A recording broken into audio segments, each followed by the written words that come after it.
Hola. Today on the show, I'm in conversation with Weir from Canada. She's an accomplished cyclist, having cycled over 37,000 kilometers in 21 different countries. Many of these trips were done solo and in very difficult terrain, highlighting her spirit of adventure and the brave heart that she is. So up next, she talks about her cycling journey and all the adventures that it brought along. Hi Tara, welcome to Road Benders. Thank you so much for taking out the time to have this chat with us and share your experiences with us. From what you've told me, you've cycled near about 37,000 kilometers and you've traveled through 21 countries. So your cycling journey began when you were really young, and it was also your father who introduced you into it. So. That's right. So, can you tell me where and when it all started? Well, I would say my cycling passion started when I was probably about 13 years old. This was before I started bike touring. So, my dad and I would go on long rides in the country, just the two of us. Because I grew up in a big city, it was kind of a nice escape just to get out on the roads and bike. So, I guess that's where it all started. But then for cycle touring itself, I actually read a book by this man named Neil Peart, and he's actually the drummer from a Canadian band called Rush. And the book was called The Masked Rider, Cycling in West Africa. And in that book, he talked about this way of travel that was more like traveling at people speed, is what he said. So, and that way you could interact with people along the road, get to know their cultures at a more personal level, not just going through on a bus, so like a tourist. So, reading that book made me really interested in cycling. So from there, I planned my very first trip on my own through China and Southeast Asia. And that was in 2011. So that was how it started. And then I've been going since then, like doing trips anywhere from 2 months to 2 years, I guess. Yeah. Wow, that's quite something.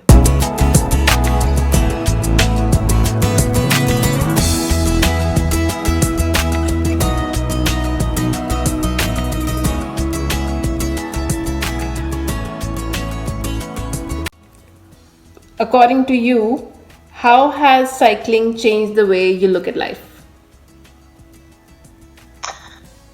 I think cycle touring itself, I think I already knew that most of the world was full of good people. Like you watch the news and there's a lot of bad and negative things about certain parts of the world, but I kind of knew in my head that was often an exaggeration. So just passing through these countries, I'll use an example like a country like Pakistan, which a lot of people think is dangerous. They say, don't go, you'll get in trouble. I met some of the kindest people I've ever met anywhere in the world, and they just wanted to take care of me. So I kind of reinforced my idea that a lot of people are just good people and they're there to help you out. And everyone, no matter where you're from, everyone wants love and security and protection, and most people are good. So I think that's what cycle touring has really reinforced for me. And I think like just cycling in general, it's always been a form of meditation for me, just being out on the road on my own. It's just like, you don't focus on the outside pressures of life. You're just kind of out on your own, wind on your face, and it's just a feeling of absolute freedom I can't really get with anything else. So I guess that's what cycling has done for me. Yeah. Awesome.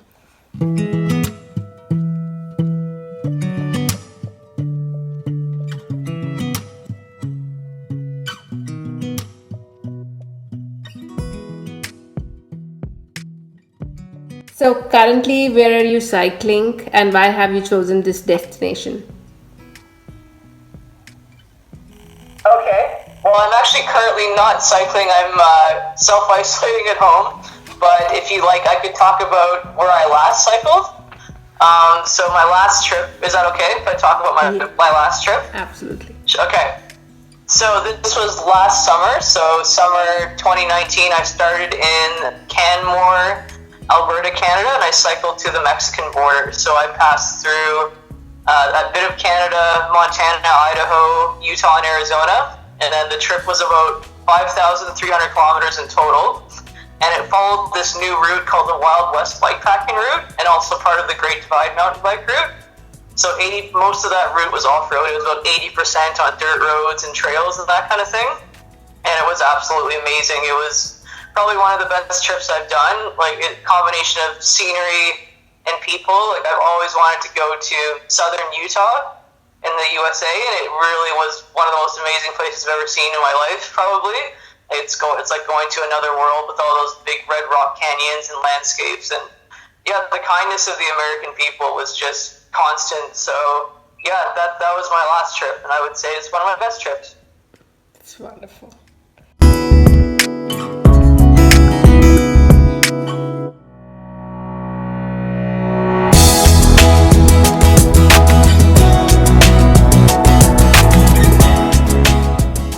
So you've cycled for 37,000 kilometers and in around 21 countries. So what would you say were the high points out of all of these journeys that you undertook? Oh, it's so hard to pick a few, but I would say my favorite places, I guess, would probably be I love the Australian outback. I love crossing the outback. The Himalayas of India, like absolutely mind-blowing scenery. The Karakoram Highway in Pakistan, also a favorite. The Pamirs in Tajikistan, and then probably southern Chile would be the highlights, I think, of all the countries I've been to.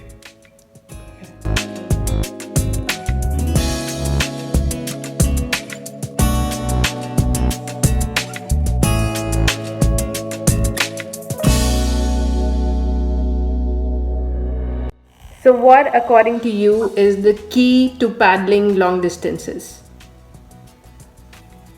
I think a lot of it is largely mental. I mean, I've been pretty athletic my whole life, but I've also met cyclists who have left on multi-year trips with little training at all, and they weren't even in good shape.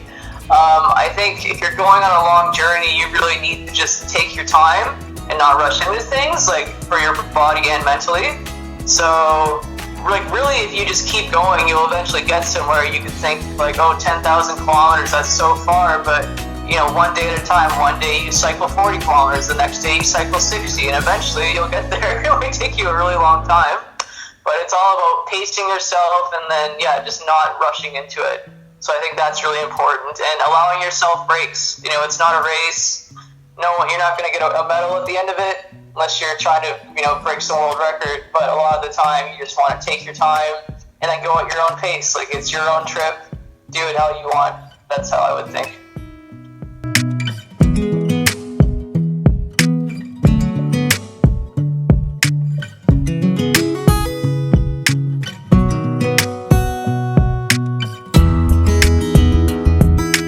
So can you share any one memorable incident from the journeys that you undertook?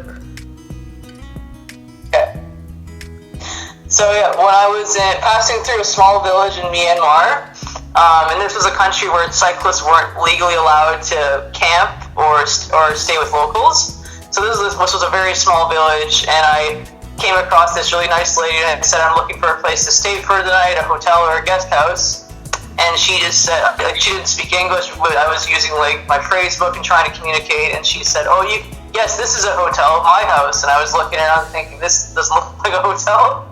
But she basically, I guess, just ignored the rules and then just said I could stay at her house. So yeah, she let me stay there for the night, and then she took me around the village to all her girlfriends and painted my face in traditional makeup, and then like took me around to all the local houses where people were giving me food, drink. Took me to her school she worked, and then some of her other friends came by. We were walking around arm in arm. So it was just like she was parading this foreigner around her village, and obviously she didn't really have much at all, but she was willing just to give me so much to help me out as a traveler. And I found out that she had lost a lot of what she owned in a fire not that long ago. So it was just really humbling just to see this woman just pour out everything that she could towards me.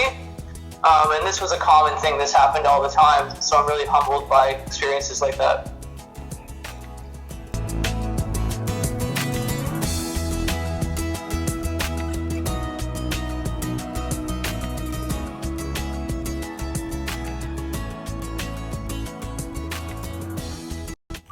So, for every cyclist, the cycle that they use is really special to them. So, which one are you currently using, and which one do you recommend to beginners?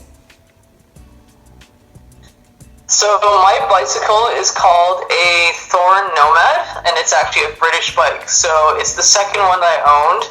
This one I bought in 2013. And I really like it. I really like that it has a roll-off hub on the back, so you don't have to worry about a drivetrain and dirt getting inside of it. However, it's a very expensive bike, but I bought it in mind thinking I'm going to use this for many, many years. But I think for a beginner, it really depends like what you're interested in. If you're not sure if it's something you'd want to do, maybe go for something a bit more not as expensive. So in my mind, really any bike will do. But if you have a bit of money, I would invest in something pretty good. So there's one bike called a Surly Long Haul Trucker that a lot of people seem to like.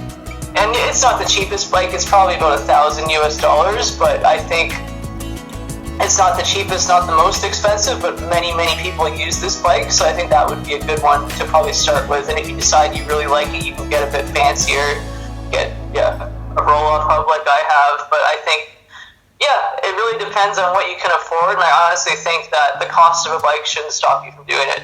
Just go with what you can afford.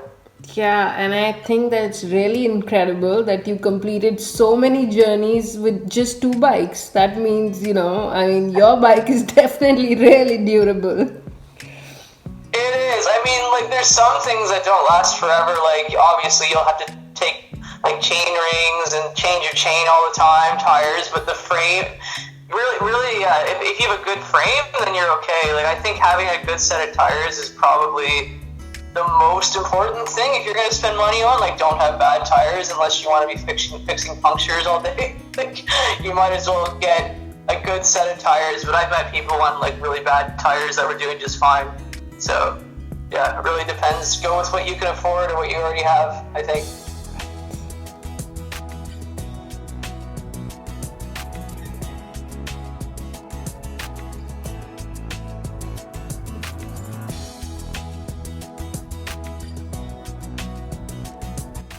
So, to cover these many long distances on your bike, do you follow a specific diet plan? So when I'm on the road, it really depends where I'm traveling. If I'm traveling in somewhere in the USA or Canada, it's easier to get really good food. But if you're in, say, like a really poor country and there's not as much available, your nutrients will vary. But a country like India, it was awesome because the food was really good and really cheap, so I never had to cook ever. So I like traveling there. But I just try to eat as many fruits and vegetables as I can. Like a typical meal at night would be pasta with some kind of protein, tuna or lentils, oatmeal in the morning. So it'd be different from the diet that I'd have at home because it depends what's available and what it costs. So yeah, I find it's really hard to follow like a really strict and really good diet plan because you have to go with what's in the country and what's available, basically. So, as a cyclist, you're already getting quite a bit of exercise, but do you like any variation? Would you also include any other exercise regimen to your daily routine? Yes, so I also run in my spare time. But one of the most important things I've started doing is strength training, because I find as I get older, like our muscles, they start to shrink in size, and then you want to make sure that you're going to prevent injury if you're going to be biking so much. Because I had a knee injury last year, and then that's when I started to strength train, because I realized the importance of keeping your muscles strong so you can bike for many thousand kilometers. So I would say, yeah, the number one important thing now to add to my routine is strength training. Weights of some kind, doesn't have to be crazy heavy weight, but I make sure before I start each trip that I do that just to make sure I can be strong and avoid injury and be able to keep going.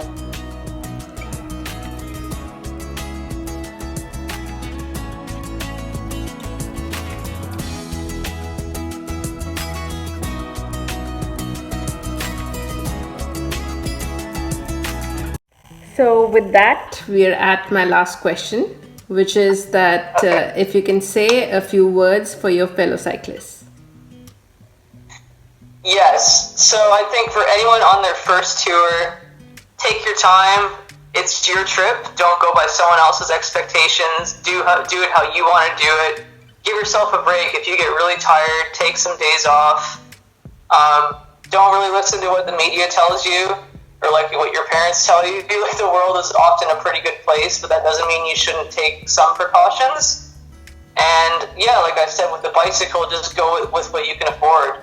If you can get the nicest bike, great. If you can't, that shouldn't really stop you. I mean, I've met people on $15 Chinese single speed bikes that were having the time of their lives. So just go with what you can afford and don't put too many expectations on yourself. It's not a Guinness World Record, it's your trip. So do it the way you want it and try not to compare yourself too much to other people. And limit social media. Like, don't use social media, but don't let it take you away from the experience. Like, don't let it define your experience. Just make sure you're doing it for you and not necessarily for what someone else wants to see.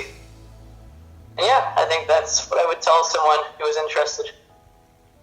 Thank you so much. Those were beautiful words. I had an absolutely enjoyable time interacting with you, and thank you so much for taking out the time. No problem. Really enjoyed talking to you, Shilpa.